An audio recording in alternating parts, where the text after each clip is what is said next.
We are continuing on with the Apocrypha, 2nd Maccabees, chapter 8.3 until finish. And we left off with Hannah and her 7 sons being killed for not eating swine's flesh, eating pork through the heathen's feast.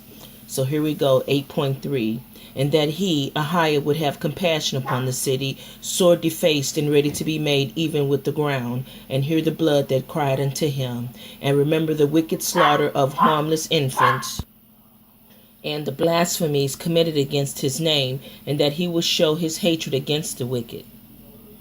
Now when Maccabees had his company about him, he could not be withstood by the heathen, for the wrath of mighty God Ahiah was turned into mercy.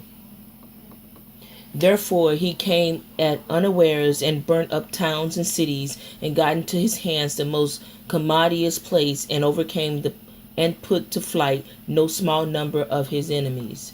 But specially took he advantage of the night for so privy attempts, insomuch that the fruit of his holiness was spread everywhere.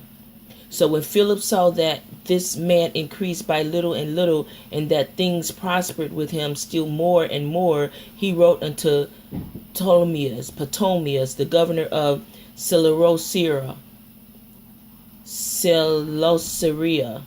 and Phoenix, to yield more aid to the king's affairs.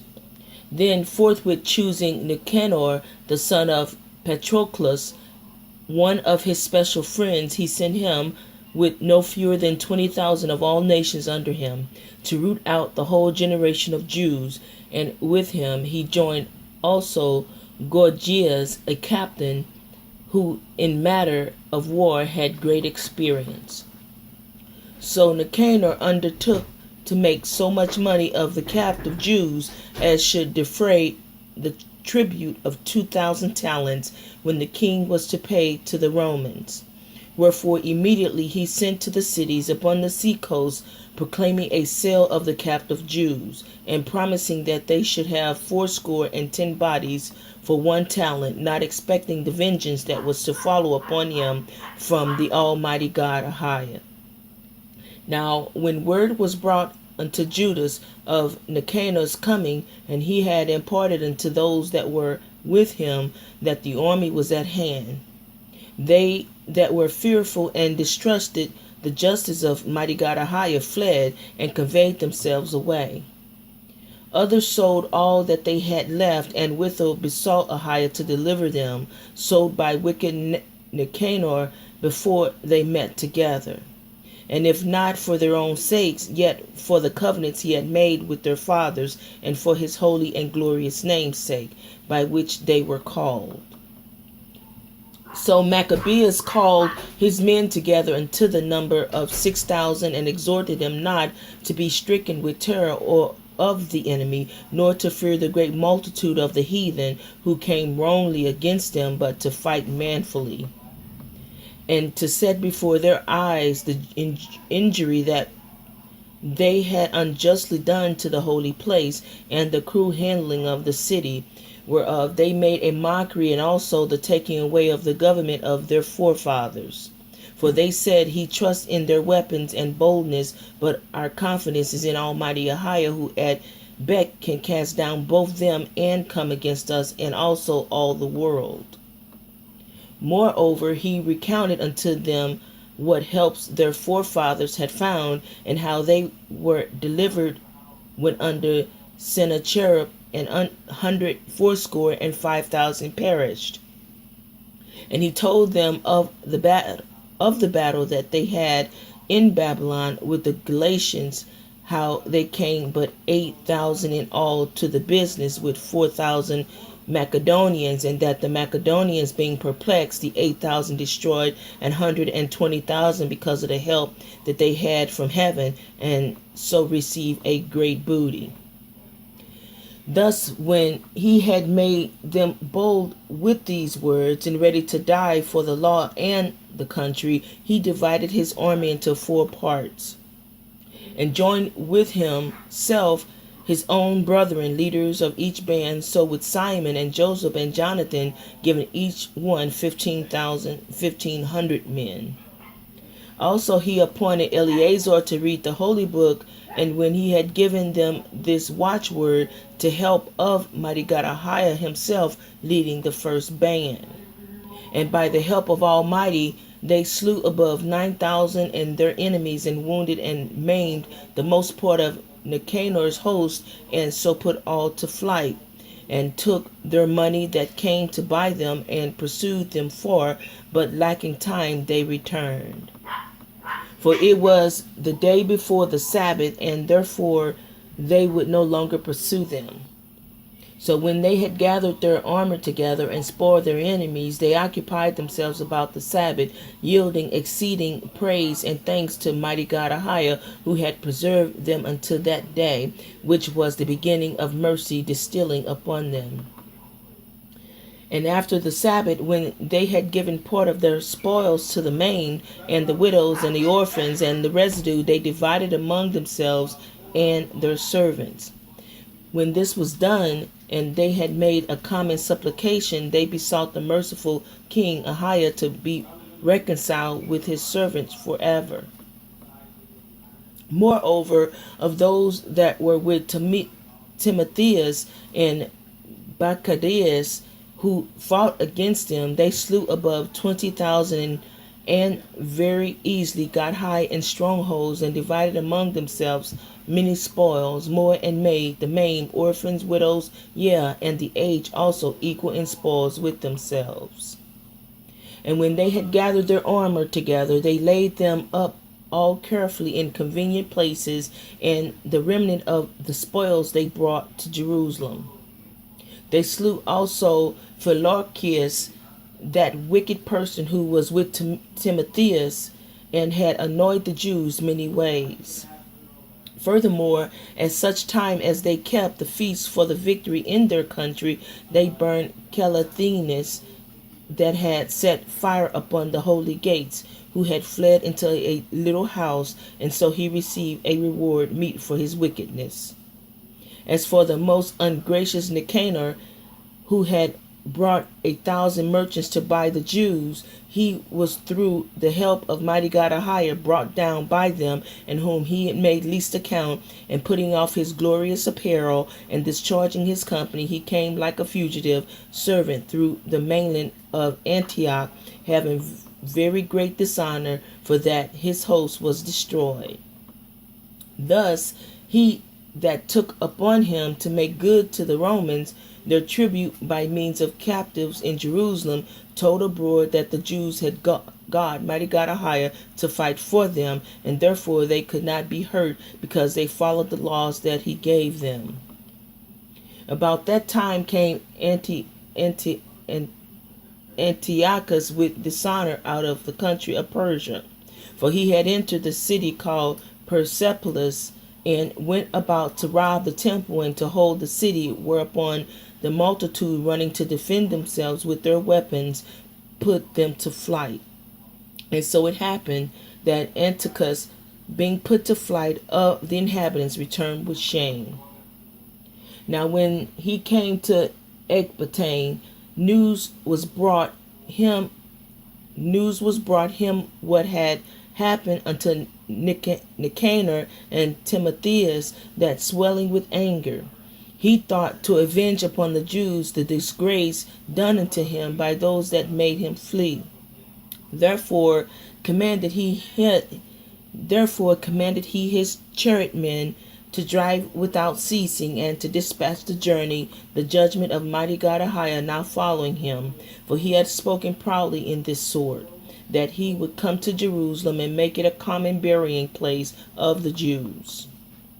But mighty God Ahiah of Israel smote him with an incurable and invisible plague, or as soon as he had spoken these words, a pain of the bowels that was remediless came upon him, in sore torments of the inner parts. And that most justly, for he had tormented others men's bowels with many and strange torments. Howbeit he nothing at all ceased from his bragging, but still was filled with pride, breathing out fire in his rage against the Jews, and commanding to haste the journey. But it came to pass that he fell down from his chariot, carrying carried violently, so that having a sore fall, all the members of his body were much pained.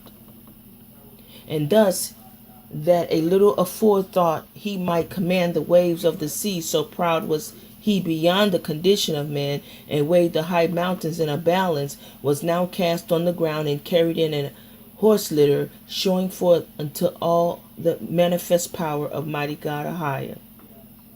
So that the worms rose up out of the body of this wicked man, and whilst he lived in sorrow and pain, his flesh fell away, and the filthiness of his smell was noisome to all his army. Ooh, that sounds gross. And that man that thought a little afore he could reach to the stars of heaven, no man could endure to carry for his intolerable stink. Here, therefore, being plagued, he began to leave off his great pride, and to come to the knowledge of himself by the scourge of mighty God Ahiah, his pain increasing every moment.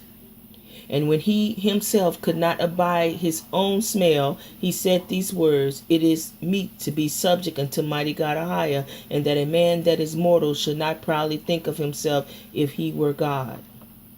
This wicked person vowed unto mighty God Ahiah, who now no more would have mercy upon him, saying thus, that the holy city to the which he was going in, haste to lay it even with the ground, and to make it a common burying place, he was set at liberty, free. And as touching the Jews, whom he had judged not worthy so much as to be buried, but to be cast out with their children to be devoured of the fowls and wild beasts, he would make them all equals to the citizen of Athens. And the holy temple which before he had spoiled, he would garnish with goodly gifts, and restore all the holy vessels with many more, and out of his own revenue defray the charges belonging to the sacrifices. Sounds like this guy went through the same thing. What was that? The other king in Babylon. I forgot, but we're going to continue on chapters 9-17.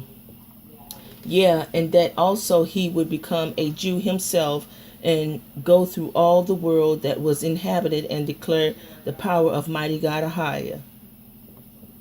But for all this, his pains would not cease, for the judgment of mighty God Ahiah was upon him. Before despairing of his health, he wrote unto the Jews the letter underwritten, containing the form of his supplication after this manner. Antiochus, king of and governor to the good Jews, his citizen, wished much joy, health, and prosperity. If you and your children fare well, and your affairs be to your contentment, I give very great thanks to mighty God Ahiah, having my hope in heaven. As for me, I was weak, or else I would have remembered kindly your honor and goodwill, returning out of Persia, and being taken with a grievous disease. I thought it necessary to care for the common safety of all, not distrusting mine health, but having great hope to escape this sickness, but considering that even my father at what time he led an army into the high countries, appointed a successor, to the end that if anything fell out contrary to the expectation of, if any tidings were brought that were grievous, they of the land, knowing to whom the state was left, might not be troubled. Again, considering how that the princes that are borderers and neighbors unto my kingdom wait for opportunities, and expect what shall be the event. And I have appointed my son Antiochus king, whom I often committed and commended unto many of you when I went up into the high provinces, to whom I have written as followed. Therefore I prayed and requested you to remember the benefits that I have done unto you generally and in special, and that every man will be still faithful to me and my son. For I am persuaded that the understanding my mind will favorably and graciously yield to your desires. Thus the murderer and blasphemer have suffered most grievously, as he entreated other men, so died he a miserable death in a strange country in the mountains. And Philip, that was brought up with him, carried away his body, who also, fearing the son of Antiochus, went into Egypt to Ptolemais Philometor. Now Maccabees and his company, Ahiah guiding them, recovered the temple and the city.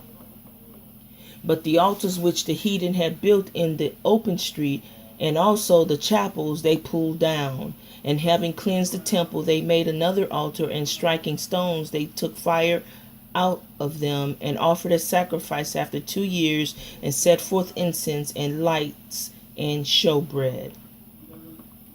When that was done, they fell flat down and besought Ahiah, mighty God, that they might come no more into such troubles, but if they sin any more against him, that he himself would chasten them with mercy, and that they might not be delivered unto the blasphemous and barbarous nations. Now upon the same day that the strangers profaned the temple, on that very same day it was cleansed again, even the 25th day of the same month, which is Caslow.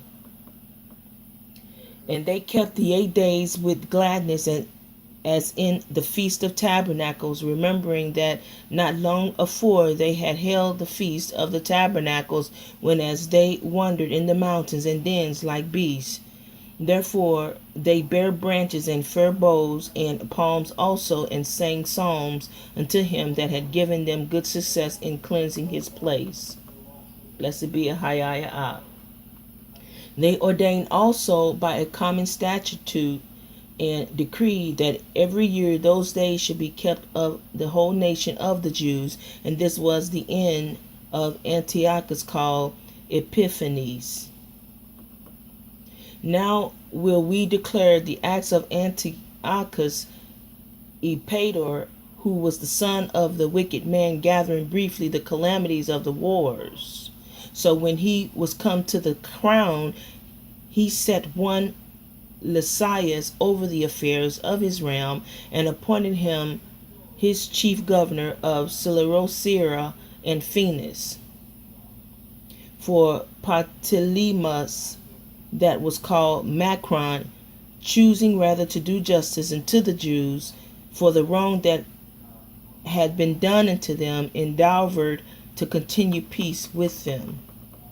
Whereupon, being accused of the king's friends before Epictetus, and called traitor at every word, because he had left Cyprus, the Philometor had committed unto him, and departed to Antiochus Epiphanes. And seeing that he was in no honorable place, he was so discouraged that he poisoned himself and died.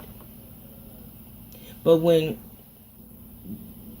Gorgias was governor of the hosts, he hired soldiers and nourished war continually with the Jews. And therewithal the Idumeans had gotten into their hands the most commodious hold, kept the Jews occupied, and receiving those that were banished from Jerusalem, they went about to nourish war.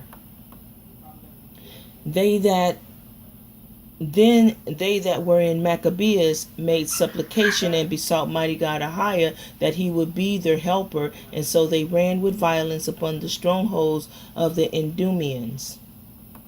And assaulting them strongly, they won the holds, and kept off all the fault upon the wall, and slew all that fell into their hands, and killed no fewer than 20,000. Wow. And because certain who were no less than 9,000 were fled together into 2 very strong castles, having all manner of things convenient to sustain the siege, Maccabees left Simon and Joseph and Zacchaeus also, and them that were with him, who were enough to besiege them, and departed himself unto those places which more needed his help.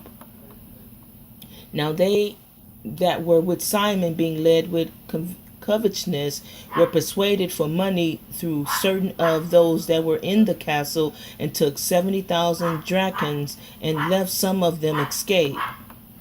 But when it was told Maccabees was done, he called the governors of the people together, and accused those men that they had sold their brethren for money, and set their enemies free to fight against them. So he slew those that were found traitors, and immediately took the 2 castles. And having good success with his weapons and all things he took in hand, he slew in the 2 holes more than 20,000. Now Timotheus, whom the Jews had overcome before, when he had gathered a great multitude of foreign forces and horses out of Asia, not a few, came as though he would take away Jewry by force of arms. But when he drew near, they that were with Maccabees turned themselves to pray unto mighty God Ahiah, and sprinkled earth upon their heads, and girded their loins with sackcloth, and fell down at the foot of the altar, and besought him to be merciful to them, and to be an enemy to their enemies, and an adversary to their adversaries, as the law declared. So after the prayer they took their weapons and went on further from the city, and when they drew near to their enemies, they kept by themselves. Now the sun, the sun, being newly risen, they joined both together, the one part having together with their virtue their refuge also unto mighty God Ahiah for a pledge of their success and victory, the other side making their rage leader of their battle. But when the battle waxed strong, they appeared unto the enemies from heaven 5 comely men upon horses with bridles of gold, and 2 of them led the Jews, and took Maccabees betwixt them, and covered him on every side weapons, and kept him safe, but shot arrows and lightnings against the enemies, so that, being confounded with blindness and full of trouble, they were killed. And they were slain of footmen 20,500, and 600 horsemen. As for Timotheus himself, he fled into a very strong hold called Gara, where Chereas was governor. But they that were with Maccabees laid siege against the fortress courageously 4 days. And they that were within, trusting to the strength of the place, blasphemed exceedingly, and uttered wicked words. Nevertheless, upon the 5th day early, 20 young men of Maccabees' company, inflamed with anger because of the blasphemies, assaulted the wall manly, and with a fierce courage killed all that they met withal.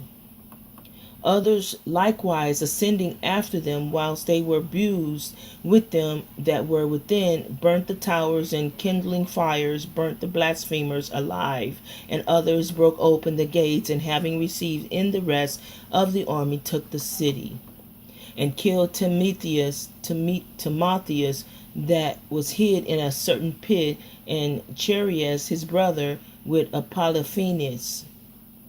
When this was done, they praised Ahiah, mighty God, with psalms and thanksgiving, who had done so great things for Israel, and given them the victory.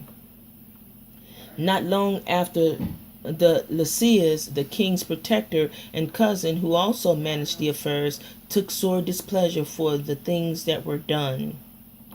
And when he had gathered about 80,000 with all the horsemen, he came against the Jews, thinking to make the city an inhabitation of the Gentiles, and to make a gang of the temple as of the other chapels of the heathen, and to set the high priesthood to sale every year. Not at all considering the power of mighty God Ahiah, but puffed up with his 10,000 of footmen, and his thousands of horsemen, and his 80 elephants. So he came to Judea, and drew near to Bethsura, which was a strong town, but distant from Jerusalem about 5 furlongs, and he laid sore siege unto it.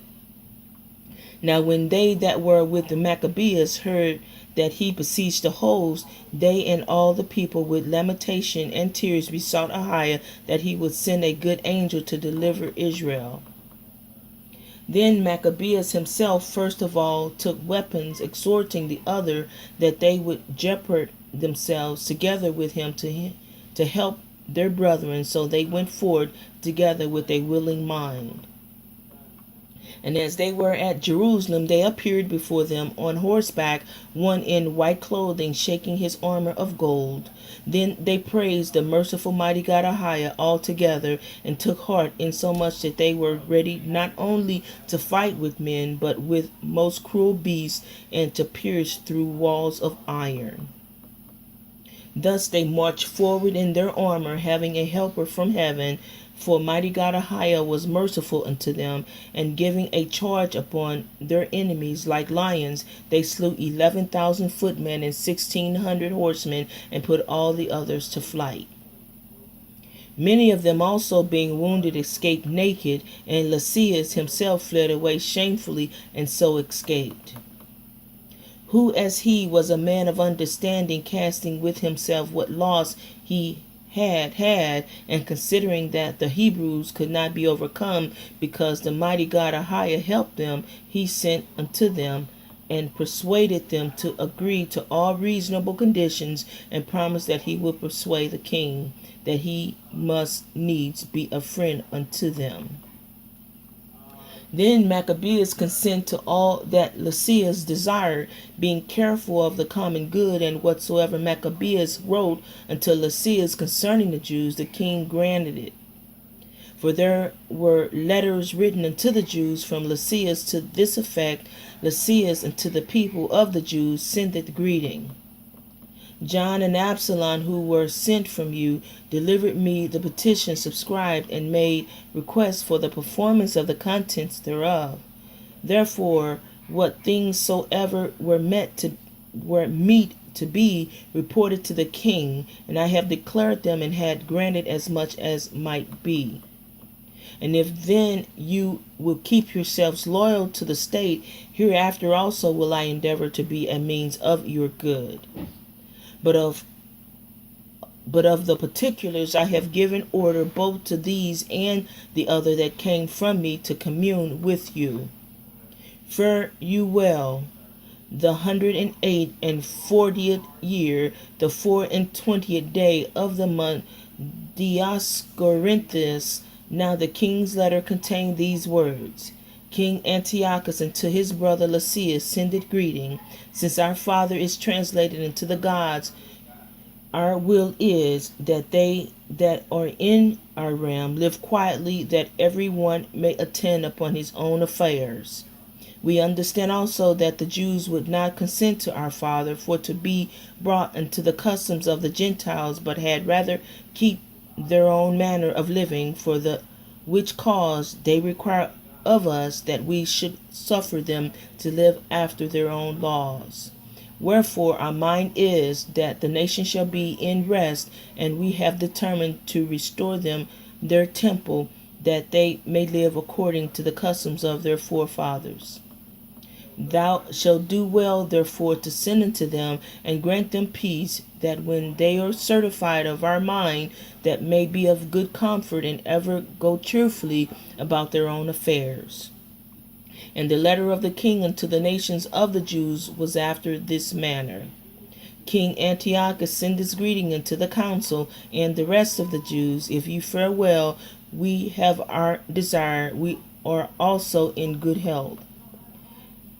Menelaus declared unto us that your desire was to return home and to follow your own business. Wherefore they that will depart shall have safe conduct till the 13th day of Exanthicus with security. And the Jews shall use their own kind of meats and laws, and before and none of them any manner of way shall be molested for things ignorantly done. I have sent unto Menelaus that he may comfort you. Fare ye well. In the 148th year and 15th day of the month Exanthicus, the Romans also sent unto them a letter containing these words: Quintus, Memmius, and Titus, Manlius, ambassadors of the Romans, send greetings unto the people of the Jews. Whatsoever Lysias the king cousin had granted, therewith we also are well pleased. But touching such things as he judged to be referred to the king, after you have advised thereof, send one forthwith, that we may declare as it is convenient for you, for we are now going to Antioch. Therefore send some with speed, that we may know what is your mind. Farewell. This 148th year, the 15th day of the month Exanthicus, when these covenants were made, Lysias went unto the king, and the Jews were about their husbandry, but of the governors of several places, Timotheus and Apollonius, the son of Gymnius, also Hieronymus and Demophon, and beside their Nicanor, the governor of Cyprus, would not suffer them to be quiet and live in peace. The men of Joppa also did such an ungodly deed. They prayed the Jews that dwelt among them to go with their wives and children into the boats which they had prepared, and though they had meant them no hurt, who accepted of it according to the common decree of the city, as being desirous to live in peace, and suspecting nothing. But when they were gone forth into the deep, they drowned no less than 200 of them. That's terrible. When Judas heard of this cruelty done unto his countrymen, he commanded those that were with him to make them ready.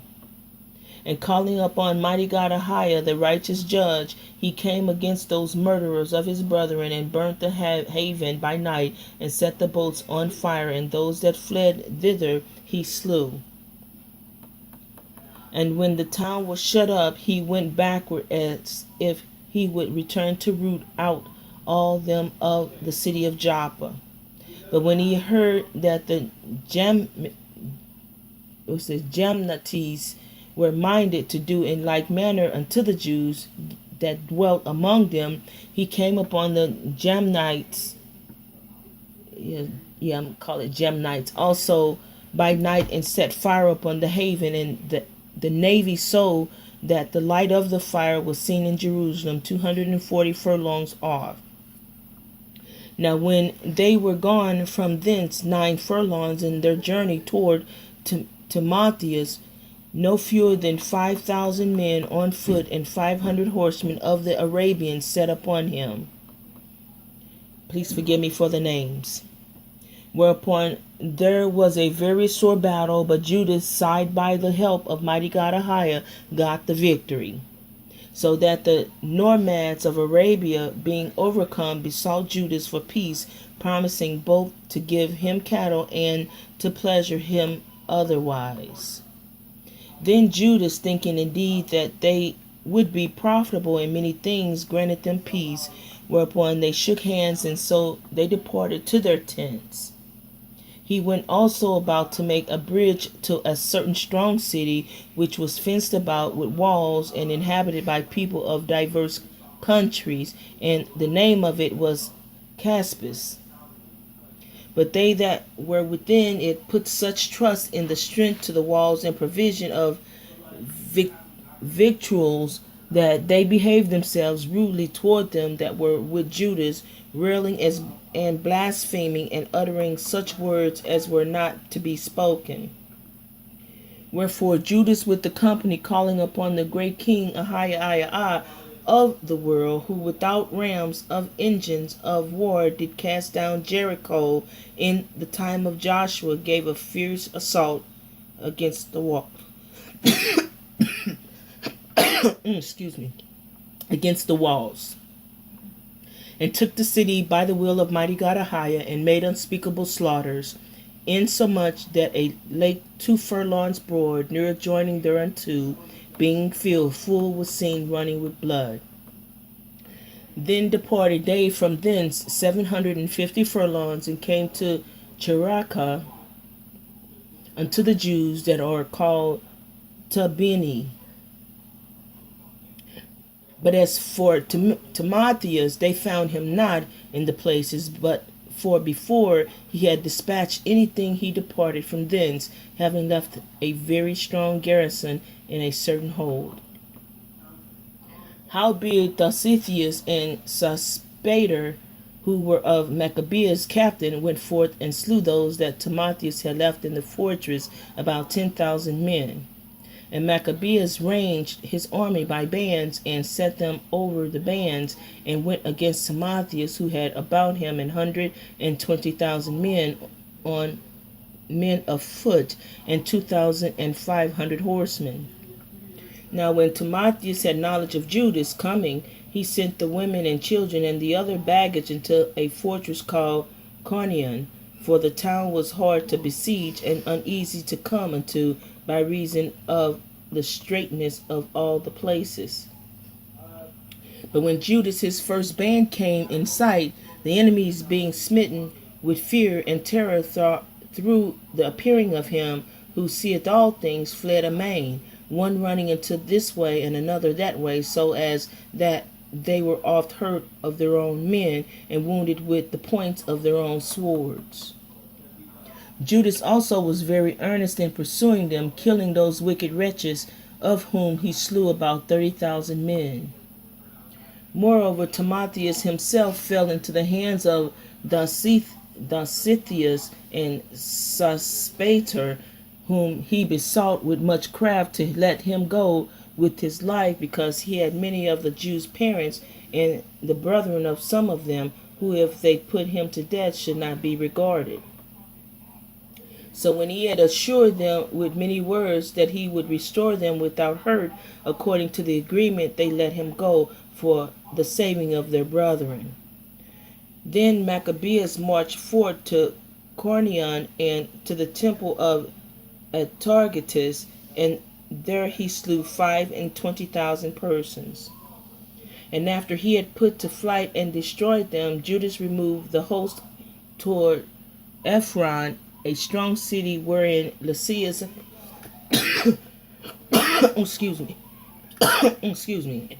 Lysias abode, and a great multitude of diverse nations, and the strong young men kept the walls and defended them mightily, wherein also was great provision of engines and darts. But when Judas and his company had called upon Almighty God Ahiah, who with his power breaketh the strength of his enemies, they won the city and slew 25,000 of them that were within. From thence they departed to Scythopolis, which lieth 600 furlongs from Jerusalem. But when the Jews that dwelt there had testified that the Scythopolitans dealt lovingly with them, and entreated them kindly in the time of their adversity, they gave them thanks, desiring them to be friendly still unto them. And so they came to Jerusalem, the feast of the weeks approaching. And after the feast called Pentecost, they went forth against Gorgias, the governor of Idumea, who came out with 3,000 men of foot and 400 horsemen. And it happened that in their fightings together a few of the Jews were slain. At which time Dositheus, one of Bacanor's company, who was on horseback and a strong man, was still upon Gorgias, and taking hold of his coat, drew him by force. And when he would have taken the cursed man alive, a horseman of Thracia, coming upon him, smote off his shoulder, so that Gorgias fled unto Marissa. Now when they were with Gorgias, had fought long, and were weary, Judas called upon Ahiah, mighty God, that he would show himself to be their helper and leader of the battle.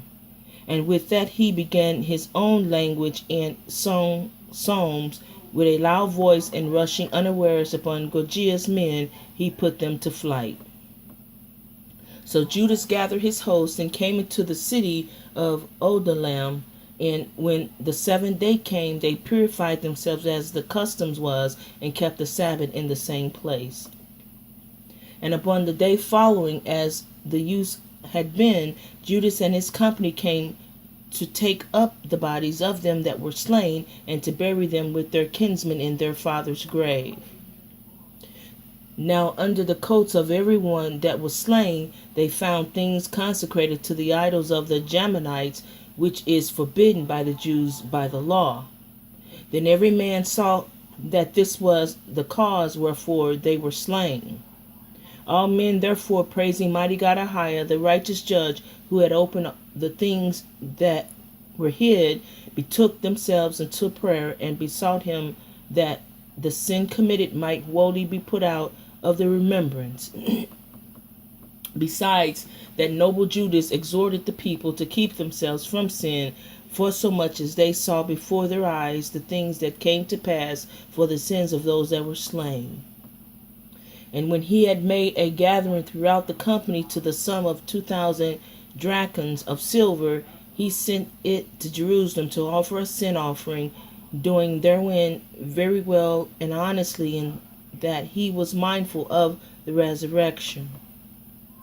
For if he had not hoped that they that were slain should have risen again, it had been superfluous and vain to pray for the dead. And also in that he perceived that there was great favor laid up for those that die godly, it was an holy and good thought. Whereupon he made a reconciliation for the dead, that they might be delivered from sin. In the 149th year it was told Judas that Antiochus Epictetus was coming with a great power into Judea, and with him Lysias his protector and ruler of his affairs, having either of them a Grecian power of footmen 110,000, and horsemen 5,000, and 300, and elephants 22, and 300 chariots armed with hooks. Menelaus also joined himself with them, and with great dissimulation encouraged Antiochus, not for the safeguard of the country, but because he thought to have been made governor. But the kings of kings moved Antiochus' mind against the wicked wretch, and Lysias informed the king that this man was the cause of all mischief, so that the king commanded to bring him into Bury, and to put him to death, as the manner is in that place. Now there was in that place a tower of 50 cubits high, full of ashes, and it had a round instrument, which on every side hang down into the ashes. And whosoever was condemned of sacrilege, or had committed any other grievous crime, there did all men thrust him into death. Such a death it happened that wicked man to die, not having to so much as burial in the earth, at the most justly. For inasmuch as he had committed many sins about the altar, whose fire and ashes were holy, he received his death in ashes. Now the king came with a barbarous and haughty mind to do far worse to the Jews than had been done in his father's time, which things when Judas perceived, he commanded the multitudes to call upon Ahiah at night and day, that if at any other time he would now also help them, being at the point to be put from their law, from their country, and from the holy temple. And that he would not suffer the people that had even now been but a little refreshed to be in subjection to the blasphemous nations. So when they had all done this together, and besought the merciful king Ahiah with weeping and fasting, and lying flat upon the ground 3 days long, Judas, having exhorted them, commanded they should be in a readiness. And Judas, being apart with the elders, determined before the king's host should enter into Judea, and get the city to go forth and try the matter in fight by the help of mighty God Ahiah. So when he had committed all to the Creator of the world, and exhorted his soldiers to fight manfully, even unto death, for the laws, the temple, the city, the country, and the commonwealth, he encamped it by Modian. And having given the watchword to them that were about him, victory is of mighty God Ahiah, with the most violent and choice young men, he went into the king's tent by night and slew in the camp about 4,000 men and the chiefest of the elephants with all that were upon him. And at last they filled the camp with fear and tumult and departed with good success.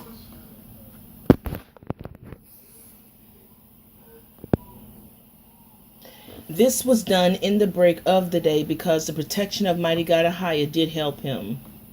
Now when the king had taken a taste of the manliness of the Jews, he went about to take the holds by policy, and marched toward Bethsura, which was a stronghold of the Jews, but he was put to flight, failed, and lost of his men. For Judas had conveyed unto them that were in it such things as were necessary. But Rhodocus, who was in the Jews' host, disclosed the secrets to the enemies. Therefore he was sought out, and when they had gotten him, they put him in prison. Excuse me. The king treated with them in Bethsum the second time, gave him hand, took theirs, departed, fought with Judas, and was overcome. Heard that Philip, who was left over the affairs in Antioch, was desperately been confounded, entreated the Jews, submitted himself, and swore to all equal conditions, agreed with them, and offered sacrifices, honored the temple, and dealt kindly with the place, and accepted well of the Maccabees, made him principal governor from Ptolemais unto the Gerhenians, came to Ptolemais, the people that were grieved for the covenant, for they stormed because they would make their covenants void. Lysias went up to the judgment seat and said as much as could be in the defense of the cause, persuaded, pacified, made them well affected, returned to Antioch. Thus it went touching the king's coming and departing. And after 3 years was Judas informed that Demetrius, the son of Seleucus, having entered by the haven of Tripolis with a great power and navy, had taken the country and killed Antiochus and Lysias his protector.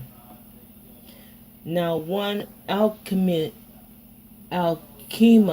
who had been high priest and had defiled himself willfully in the times of their mingling with the Gentiles, seeing that by no means he could save himself, nor have any more access to the holy altar, came to King Demetrius in the 115th year, presenting unto him a crown of gold and a palm, and also of the bowl which were used solemnly in the temple, and so that day he held in peace. Howbeit, having gotten opportunity to further his foolish enterprise, and being called into council by Demetrius, and asked how the Jews stood affected, and what they intended, he answered thereunto, those of the Jews that he called Assyrians, whose captain is Judas Maccabees, nourish war and or seditious, and will not let the rest be in peace. Therefore, I, being deprived of mine ancestors' honor, I mean the high priesthood, am now come hither. First, verily, for the unfeigned care I have of things pertaining to the king, and secondly, even for that I intend the good of mine own countrymen, for all our nation is in no small misery through the unadvised dealing of them aforesaid. Wherefore, O king, seeing knowest all these things, be careful for the country and our nation, which is pressed on every side, according to the clemency that thou readily showest unto all. For as long as Judas liveth, it is not possible that the state should be quiet. This was no sooner spoken of him, but others of the king's friends, being maliciously set against Judas, did more incense Demetrius. And forthwith calling Nicanor, who had been master of the elephants, and making him governor over Judea, he sent for him forth, commanding him to slay Judas, and to scatter them that were with him, and to make Alchemus high priest of the great temple. Then the heathen that had fled out of Judea from Judas came to Nicanor by flocks, thinking the harm and calamities of the Jews to be their welfare. Now when the Jews heard of Nicanor's coming, and that the heathen were up against him, they cast earth upon their heads, and made supplication to him that had established his people forever, and who also helped his portion with manifestation of his presence. So at the commandment of the captain, they removed straightways from thence, and came near unto them at the town of Desau. Now Simon, Judas' brother, had joined battle with Nicanor, but was somewhat discomfited through the sudden silence of his enemies. Nevertheless, Nicanor, hearing of the manliness of them that were with Judas, and the courageousness that they had to fight for their country, durst not try the matter by the sword.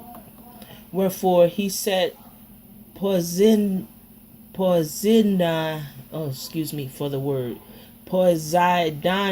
and Theodatus and Mattathias to make peace. Excuse me for the names.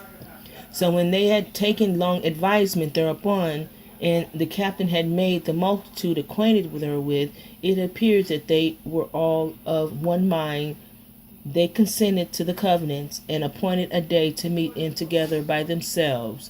And when the day came, and stood were set for either of them.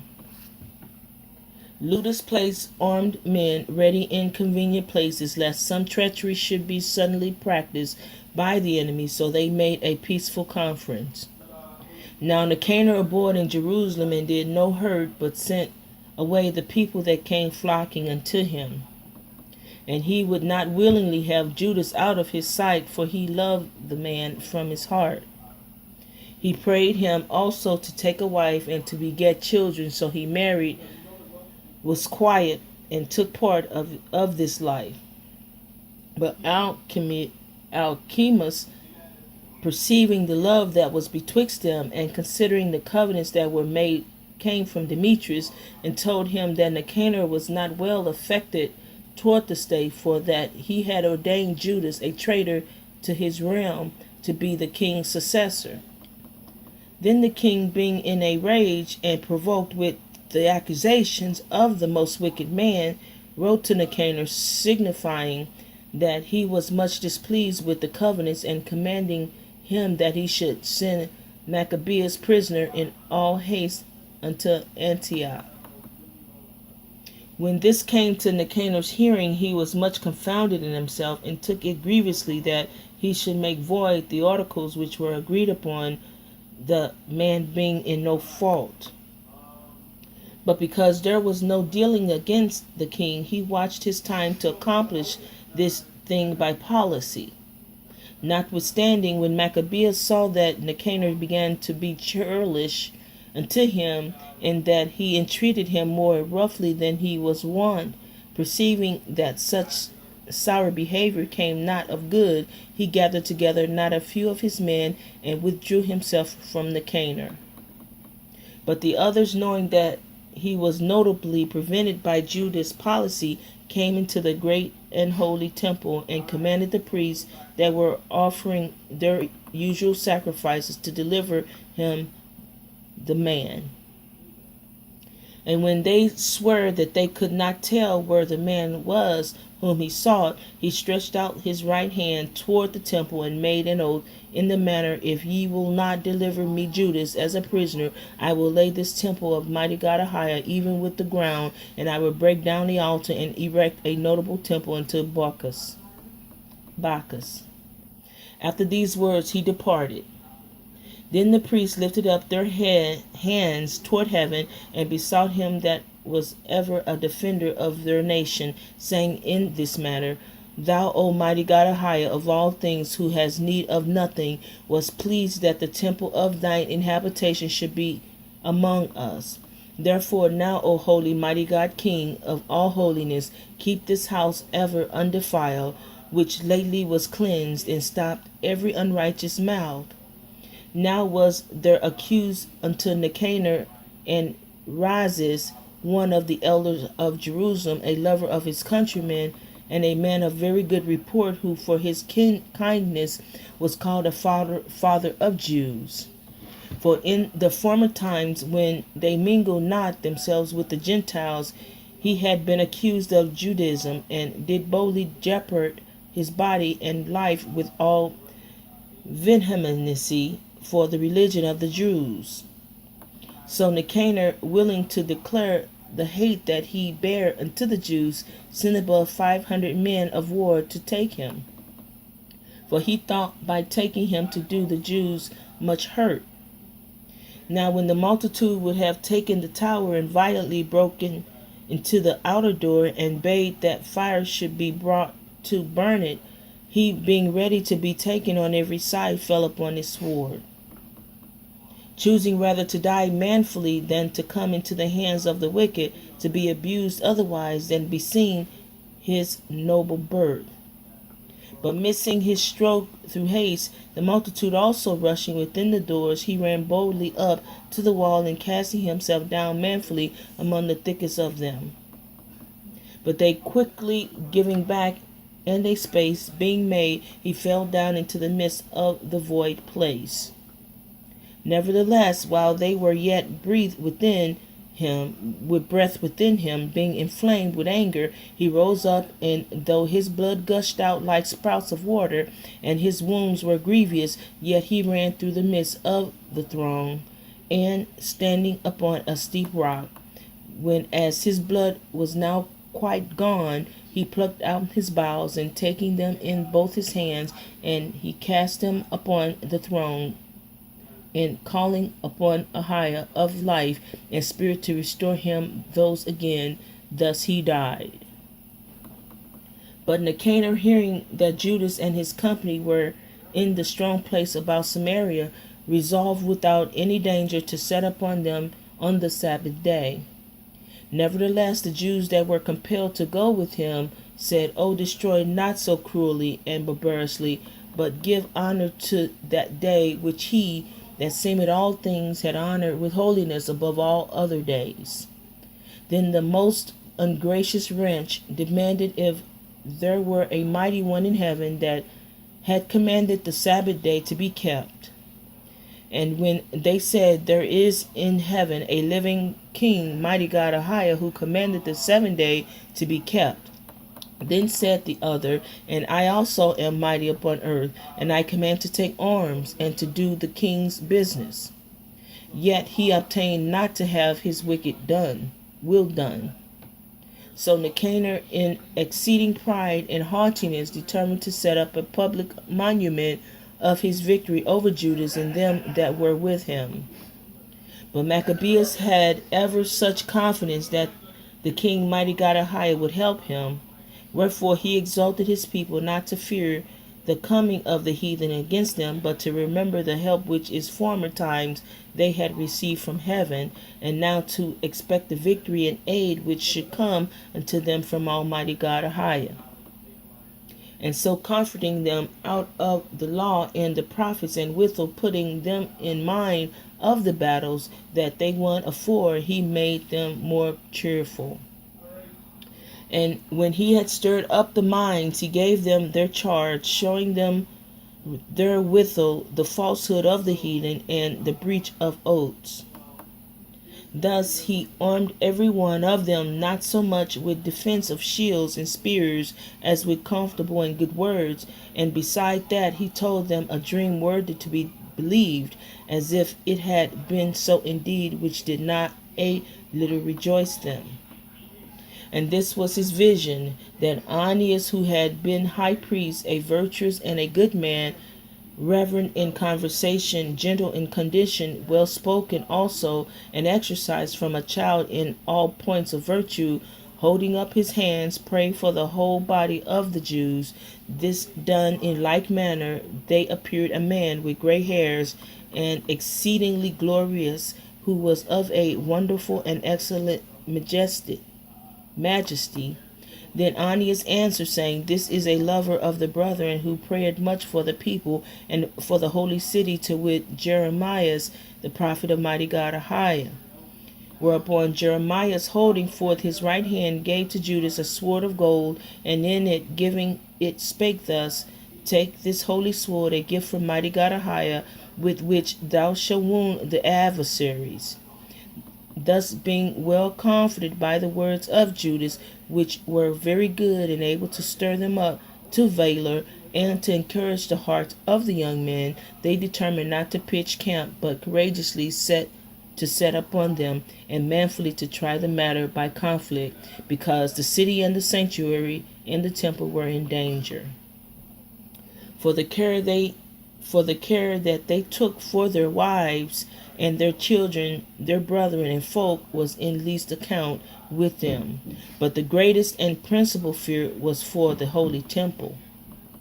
Also they that were in the city took not the least care, being troubled for the conflict abroad.